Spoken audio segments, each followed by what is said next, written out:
பழமையான காலத்தில் வேட்டைக்காரர் குலத்தில் பிறந்தவர் திண்ணன். அவர் பிறகு உலகம் முழுவதும் கண்ணப்ப நாயனார் என்று போற்றப்பட்டார். திண்ணன் ஒரு எளிய மனிதர், ஆனால் அவரது மனம் தூய பக்தியால் நிரம்பியிருந்தது.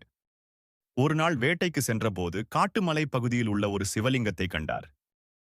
அது சிவபெருமானின் திருவுருவம் என்பதை அறியாமல் இருந்தாலும் அவர் உள்ளத்தில் தெய்வீக உணர்வு எழுந்தது. அவர் தினமும் வேட்டையாடிய சிறந்த இறைச்சியை கொண்டு வந்து சிவலிங்கத்திற்கு சமர்ப்பித்தார். தன் வாயில் வைத்த நீரையே அபிஷேகமாக ஊற்றினார். இவையெல்லாம் வழக்கமான பூஜை முறைகள் அல்ல, ஆனால் அது அவரின் முழு மனதாரான அன்பு. ஒரு நாள் சிவலிங்கத்தின் கண்களில் ஒன்று இரத்தம் சொரியத் தொடங்கியது. அதை பார்த்த திண்ணன் துடித்தார். என் கடவுளுக்கு வலி என்று நினைத்து உடனே தன் கண்களில் ஒன்றை எடுத்து சிவலிங்கத்தின் கண்ணில் வைத்தார். இரத்தம் நின்றது.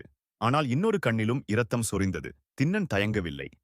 இரண்டாவது கண்ணையும் அர்ப்பணிக்க முடிவு செய்தார்.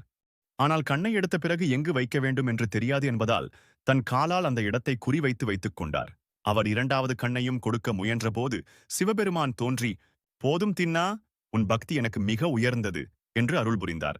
அந்த நாள் முதல் திண்ணன் கண்ணப்ப நாயனார் என்று அழைக்கப்பட்டார். தன் கண்களை